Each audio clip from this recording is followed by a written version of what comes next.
Okay, so hello Ben, how are you doing? Good mate, how are you? It's great to see you again. Excellent. So we've got Ben here from Uncharted X. You can check out his epic YouTube channel. I mean, he's got some excellent documentary style format videos up there which are just compelling, from Egypt to Turkey to Tiwanaku and beyond. And you've been specializing a lot in kind of the technology side of things with, you've been working with Chris Dunn, you've been working with other people, and your focus is on these remarkable precision vases. It's certainly become the focus. It was a little unexpected, but yeah, I mean, I was a technologist for 20 years in IT. I guess that's the way my brain kind of works at this stuff. It's been the aspect of kind of ancient mysteries that most interest me, although by no means it's the only one. I also like a lot of the cultural stories, a lot of the other evidence that comes, Hamlet's Mill, some of the things that Hancock brings up, the stories and things like that. But for sure, yeah, I mean, I tend to do these slightly potentially semi-autistic deep dives into elements of kind of the technological mysteries that you can find in ancient stonework and on these ancient sites all over the place. It's got to be done now. I mean, going these deep dives is important. I think you have to get in that way and kind of because you can easily just gloss over things and just you don't spot things. You keep looking at the same thing over and over again. You pick up things, on different trips to sites, and you see artifacts, and you want to kind of, I think it's important to go deep. And a lot of it is subtle as well. Like it's the kind of thing that is typically noticed by engineers and machinists and people that sort of work in construction industries. They're familiar with the material, typically really hard types of stone. I've been lucky to have a number of really qualified experts in these fields come with me to Egypt. The guy I work with in Egypt, Yusuf Awan's, he's a stonemason. He's been looking at things from this angle for a long time. That's why Chris Dunn got into it. He saw it. So yeah, and a lot of it is subtle. You can miss it. I mean, anytime you go to Egypt, you go up to the Giza Plateau for the first time, it's just overwhelming. I mean, you just see the big things, the pyramids and the giant structures. But I think successive visits and the more time you spend up there, it's like these layers of an onion that kind of get peeled back, and you can start to see, well, how come this is different to that, or where did these marks come from, or what are we looking at here? And I think that's the devil's in the detail in a lot of ways in these mysteries. And some of these what you might term technological mysteries have a long history. Things like the tubular drill holes, the striations on drill cores, things like that. I mean, Flinders Petrie back in the late 1800s was the first one to notice it, and it's a strange point, but I think it's a mind-blowing point in terms of it took us until the Industrial Revolution, and where we started to develop mass manufacturing and engineering capabilities to even notice that there was a mystery here in the first place. And that's when he started to do it, and I mean that we've been carrying on looking at it ever since. That is one thing with Flinders Petrie, actually. That's one thing that fascinated me. I mean, I think Chris Dunn pointed this out as well, is that only at that time, in the early 1900s, as technology was quickly developing, they were actually able to notice that technology in Egypt. You couldn't see it before because it wasn't in your mind to see it as such. Exactly. You don't have the context to understand it. I mean, if you've not cut through stone or use some of these sort of power tools that were starting to come up, even if they were steam driven or whatever, you just don't have the context to understand what it is you're looking at. And it really took us until the Industrial Revolution to develop enough context to realize wow, there's something going on here. And he noticed it in lots of artifacts, started to see, there's lathe use. Some of these objects are obviously turned on a lathe in a time period that supposedly was thousands of years before the invention of the lathe, even before the supposed introduction of the wheel, things like that. And when he actually looks at the witness marks on some of these cuts and these holes that we see, it's just it's astonishing rate of kind of plowing through very hard stone. That in fact it exceeds the rates at which we do it today with our own modern machinery and techniques. So yeah, it's a real mystery. It's fascinating. I mean, and the thing that I like about it as well is that the more you look in museums, the more you look at sites around the world, patterns emerge. And I'm noticing that when you came to Stonehenge with me a couple of years ago, we had a good look at some of the weird scoop marks that are on the stones in Stonehenge, which are have parallels with what's in Aswan Quarry, what's in Ollantaytambo or Machu Picchu. I mean, when I start seeing things like that, it really makes me wonder, you know, is this a sort of lost technique that everyone knew about, or what? Yeah, or were these the same people that may have had a hand in it, like offshoots of a similar civilization that, yeah, we're using the same technique. And that's always been one of the things that people do notice that's intriguing, right? You see in particularly like megalithic stonework, you have similarities that come at you from all over the world, supposedly from very different time periods, although we don't really know. It's very difficult to date stone, particularly stone that's been sitting out. It's basically impossible. You know, and you see these different construction styles on all of these sites as well. It's complex. All of these ancient sites have gone through, you know, thousands of years of occupation, renovation, potentially multiple civilizations using them and building on them, and then later on people are quarrying them and taking the stone for other purposes. So, you know, it's a lens you've got to look at this stuff through and try and keep that in mind when you're trying to unravel some of this stuff. Because one of the things that people don't like talking about is geopolymer. So I want to mention something here before you know. I mean, we can skip this if you really want to. But there's this Joseph Davidovitz thing of like, you know, everything's sort of powdered, cemented, put back together, formed, and everything. But one of the interesting things, and I think I mentioned this at Stonehenge, that there's a tradition at Stonehenge from this book from 1666 that writes about these, what they call the Kerkwyk giants, and what they did, they would actually have furnaces, and the stone would be turned to powder, and they would reform it into whatever shapes they wanted. And this was an old tradition in England. It's a bit like the Cyclops of Greece, that they would have underground furnaces where they would be able to shape and manipulate stone. Right. But the tradition, there's no traditions really of that in Egypt that I've heard of, you know, where you hear these legends or stories that might give a little clue. But I mean, do you think there's any reality to that, or you think it's a way they just try to explain it? I think intuitively there are certainly, I mean, people can land on there's some subtle differences, like geopolymer is kind of, I think of that as the idea of like a modern cement, which is a geopolymer, right? It's essentially a slurry or a powdered substance. You wet, it sets, and it forms, you know, a hard surface. And then cement is a geopolymer. Another kind of angle people can take at it, and this is like an intuition you get looking at the architecture in places like South America, Sacred Valley of Peru.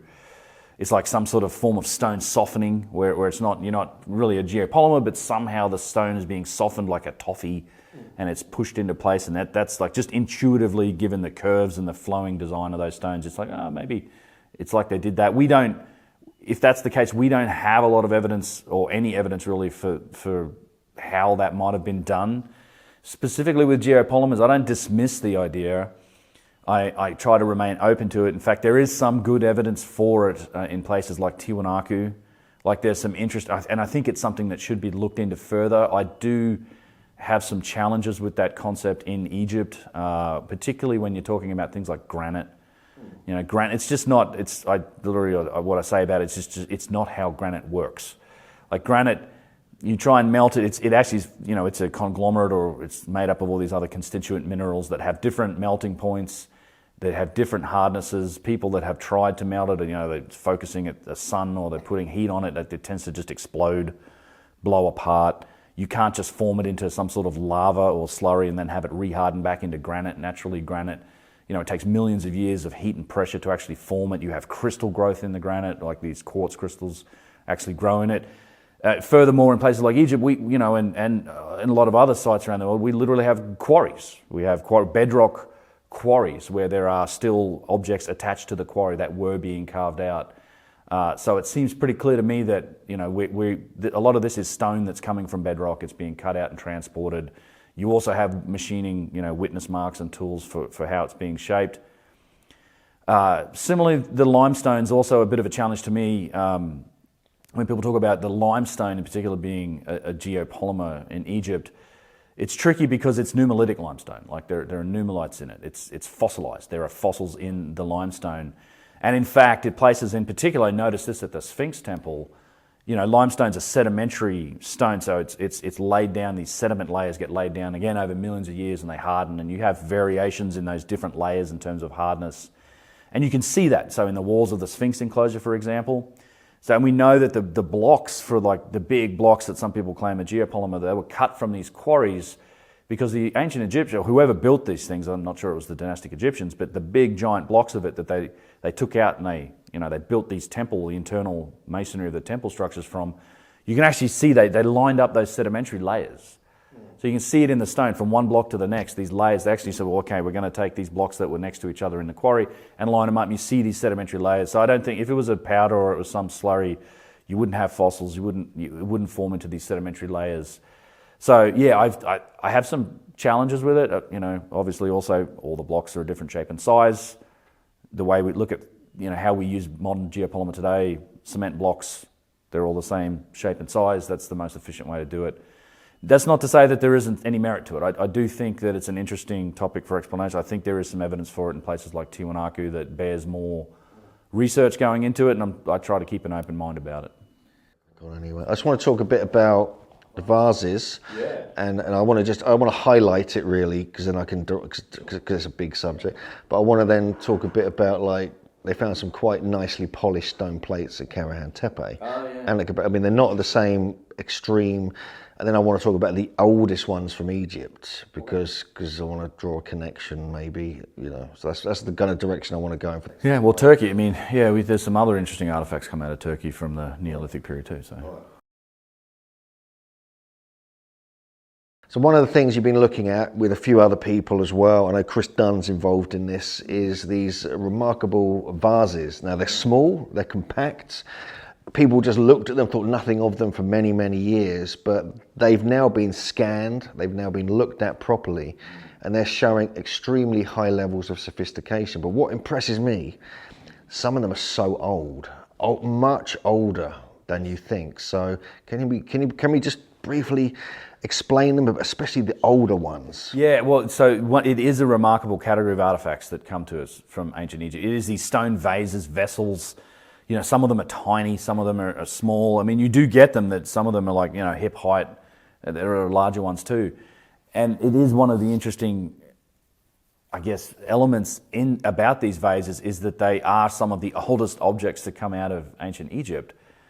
In that this is not controversial. Like if you go to any of these museums in the world where they're displayed, which there's tens of thousands of them, so they're all around the world, you'll find them in the pre-dynastic section. A lot of them are attributed to the Nakata II cultures. This stretches back to 10 to 14,000 years ago, and right up from then to the start of the dynastic civilization, roughly 3,000. Some of them you say are 14,000 years old, or that's the civilization? No, some of them are. Some of them have been found in sites that have dated between 12 to 5,000 years ago, so 12,500 years BC. That's insane. Yeah, and you can find there's images from these sites. A lot of these sites that date back to that period today are underwater because of the Aswan Dam. It's tough to find specific examples there, but there are known examples. In fact, one of the guys involved in the Vase Scan project, Adam Young, he has a vase there's no controversy around its provenance. It was a vase given to the Czech ambassador, I think, in the 1930s. Eventually made its way into private, antiquity market. He has it now, and it dates from a site that's I think it's 9,000 years old. That's carbon dated. That's the site, and the vessel came from there. It's not controversial at all to say that these things are pre-dynastic and that they're old. In fact, they go all the way back, and they kind of edge into the start of the dynastic civilization. You see them attributed to the first and second dynasty, the third dynasty, the fourth dynasty, and then they kind of stop, which is really interesting. Right. The vase industry switches really over to alabaster vessels. Of course, pottery existed throughout this period as well. But it's an admitted thing. Like most of these vases, which were found beneath the step pyramid of Djoser, third dynasty pharaoh, his pyramids at Saqqara, many of those were also attributed to earlier time periods, and they're actually said to be inherited heirlooms because some of them have these, poorly scratched inscriptions or hieroglyphs on them from kings and rulers of earlier times. So there's we know they were being inherited. We know they're older. We don't know how old they are. And I think even these ancient cultures, the Nakata cultures, these very primitive people, there's no evidence that they could do this type of work. There's no other stonework. They weren't doing statuary. There's no architecture. They were very primitive burials. It's pottery. It's hand-thrown pottery, not spun, bone and bead ornaments. So who knows how old they are, but they had them back then. They were buried with them. I mean, what's fascinating to me, you've seen photos of these, you've seen these stone plates that have come from Karahan Tepe in southeast Turkey. These date to around 9,000 and 9,400 BC or thereabouts. And some of them don't look the level of precision you might find in Egypt, but they're shouldn't be around at that time in that place. They're polished, they've got like perfect grooves, they're perfectly circular, they've got like polished kind of like little dimples in them, like cut marks, and they just don't make sense. I mean, and there were hundreds of these found all over the place. They found them at Göbekli Tepe now, they found them all over Karahan Tepe, a whole cache of them, and they're now being found in other places as well. And so people are realizing that these were like the vases, if you like, of ancient Taztepala culture. Wow. Yeah, that's cool. I have to look into it. I've seen some pictures, but I wasn't aware of that. One thing there's so much stuff that does come out of Turkey. Something I learned about recently is like there's actually a number of sort of what seem to be lathe turned and precision made artifacts coming out of Turkey. Some of them dating back to, again, 9,000 years ago, if not more. There's a polished obsidian ring that looks to have been lathe turned, and there's actually been a tribology study done on it, which is like a detailed look into the machining and how this might have been made. It's this ring that has this lip on it. A Shikli Hoyak. A Shikli Hoyak, that's it, yeah. And it's like, obsidian's not one of those, mostly obsidian is valued or used by flaking, like flint. You can form sharp edges with it, but this has been turned and machined. It's smooth, its surfaces are flat. There's been all this study done into the angles and the symmetry and precision of it. It had to have been turned, and you've got some other vessels and other things that come out of Turkey that seem to be, at least they share aspects with some of these ancient stone vases, and they date back to these time periods where, I don't think people were using, we don't think people were using lathes, but whoever made these things were using lathes at the very least.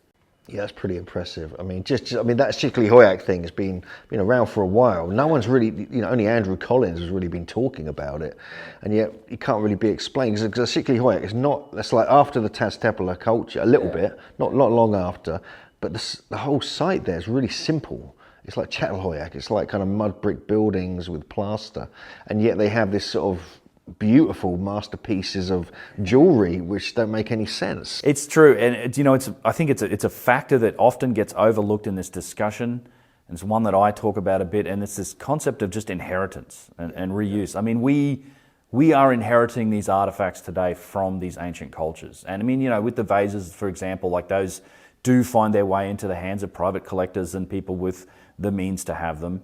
They're in museums, and I think it's entirely plausible to consider the idea that the same thing was going on back then.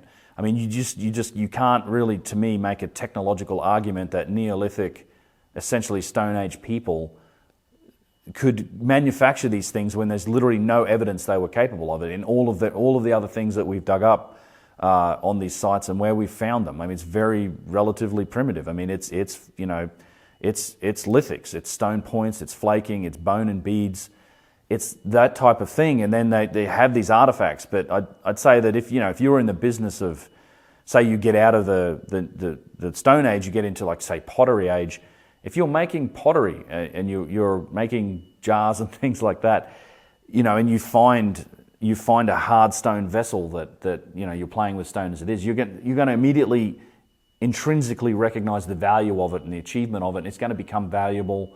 Those things will filter up to the top of whatever social structures in place, and the people at the top may value them enough where they want to be buried with them. And maybe that's what we're seeing when we dig these up at these sites and say, well, okay, just because it's buried with him doesn't necessarily mean that's the guy that either had it made or that's when it was made. We really don't know. It's a stone artifact. How do you date it? So the vases are a whole thing. There's a whole thing. I mean, I'll put a bunch of links in below because it's kind of, there's been a lot of kickback against it, and that makes it a valid thing to study. If you're getting kickback against something as hard as you're getting with these vases, then I think that means you're onto something. Anytime that happens, I take notice. Everyone does. It's almost like when Ancient Apocalypse came out and they said, oh, and it's the most dangerous thing ever on TV. And millions more people want to watch it because there's kickback against it. And so I think this is why it's a sign you're onto something. And I like that. And also I understand you're going to be going further with this and getting into the Petrie Museum, which we tried to do last time, but it was closed. And so, yeah, so what's happening there? Where's that going to lead, do you think? So the Vase scan project is ongoing. I haven't made any content in a little while. There's definitely things happening. You're right, it's been an interesting little journey. It was unexpected for me. I don't take credit for it. I mean, I'm not doing the primary work. I'm kind of reporting on it. I'm part of it a little bit, but I do want to acknowledge the work of like Alex Dunn, Chris Dunn's son, Adam Young, who was really the driving force behind it in the first place. He's the guy who owns the OG vase, original granite vase that we studied. Also Matt Bell, who since we did that work has just, I mean, incredibly, he's spent a lot of money acquiring vases and then you know, having them scanned, and he's driving forward with it. We're working with an Egyptian university to try and who are interested in this procedure. They're already scanning like artifacts with, you know, photogrammetry just for virtual reality, but we're getting them up to speed on the procedure. They're interested. It's a team of engineers as well as Egyptologists. They've got access to museums, getting them up to speed on the sort of the analysis, the GD&T or geometric distancing and tolerancing work to analyze it. It's been fun, and to me it has represented kind of the most significant leap forward in terms of analysis of sort of this ancient technology, because exactly what's this high definition, like structured light scanning, and then later CT X-ray scanning, which goes down to the micron level, and the models that it produces has enabled us to really get a grip on just how precisely these things are made. I mean, you're talking single-digit thousandths of an inch, or even better in some cases in terms of concentricity, roundness, just machining on these vases. It's showing just how remarkable they are. They would be tremendously challenging to try and make in these materials, granite, diorite, other hard stones, even with our modern machines. Certainly, I think it's shining a light on the implausibility of doing these by hand or with dudes banging on them with rocks and sticks and sand, which is how they're explained. And the work's progressing. There are more vases that have been scanned that we haven't talked about. Most of the scans, a lot of them we've put out publicly. People can download the scans and do the analysis for themselves. Kickback really hasn't been on the data. Most of the objections, I think, come from people that really don't want this to be true. They just want to think these things are fake. I think we've addressed the provenance questions about it. And again, all the details are in the videos and things like that. But we're also looking, and the goal is absolutely to get into museums. And one of the museums that has a bunch of these artifacts, and that is one that you can do research appointments on, and one that we've talked to, is the Petrie Museum on UCL, the University College of London. Obviously they've got Petrie's core number 7, but they've got a whole lot of vases that are interesting too. So yeah, the hope is, and we do have a research appointment booked to maybe get some photogrammetry, if not structured light scans done of some artifacts there. And overall, just we want to increase the data set here. We want to scan as many vases as possible, because with a bigger data set, we can start to look for consistency in terms of geometric form, shapes, and just grow that data set, because the tools for analysis are there.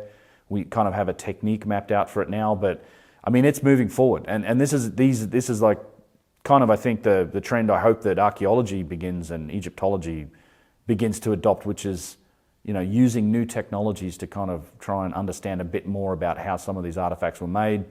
We see it happening in the Barabar caves in India, the great work that Patrice Poyard and those guys have done looking at that. I think this is a technology that can be applied to all sorts of different artifacts.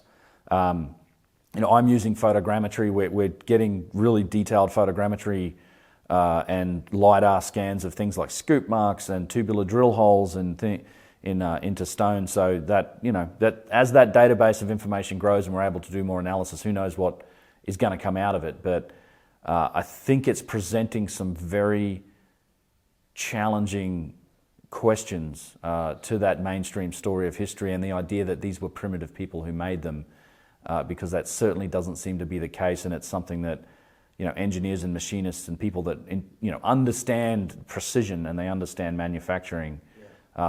They get that immediately, and it's blowing people's minds. It certainly blew mine. Yeah, it's definitely doing that for sure. And I think it parallels with what's coming out of the ground in Turkey and Southeast Turkey. Indeed. To me, because that's showing another level of innovation and sophistication, which people have just not. They don't accept it now, but it's the proof is out there now. It's there. People are kind of seeing it come out of the ground. Yeah. And the fact that some of these artifacts you're talking about are from that era as well, puts a whole different perspective on like who we are and where we came from. So yeah, I'm delighted this work is happening. It's like pushing the boundaries on things. The fact it's getting kicked back always makes me happy. You only get flack when you're over the target. This is it. It's fine. This is it. Yeah. It's part of the process. And look, it's. Questions need to be asked of it. And there are some legitimate questions that are getting asked. There's some disingenuous stuff that's happening as well, which is fine. It's just, I get it. It's part of the game. It doesn't bother me. But yeah, I think it's great, and I hope it's going to keep progressing. I mean, I think the more we apply ourselves and we apply our technology, the more we're going to learn, and eventually this existing paradigm of the idea that civilization only began once and only began 6,000 years ago, it's going to have to topple at some point, in my opinion. Our past is much longer and far more complicated than we think. And, we're looking sort of in the field here, we're trying to apply new technology to some of the artifacts, these ancient artifacts as it is. I think there's also tremendous evidence coming from other vectors and other adjacent fields of science. I mean, genetics, climate science, you name it. There's discoveries being made in lots of adjacent fields of science that should be having an impact onto that story of history, but they're not just yet. But eventually that weight of evidence is just going to become too much. I agree. Well, it's fantastic talking to you, Ben. I appreciate it. It's good to catch up with you here at the Cosmic Summit, obviously. And I want to thank all the Megalithomaniacs for watching. Do check out Ben's Uncharted X channel, his website, his tours, and his projects he's working on, because this is like some breakthrough stuff that's taking place. So thank you, Ben. Cheers, mate. I do like hanging out with you. It's a good time. Excellent. Thank you, Megalithomaniacs, and we'll see you next time.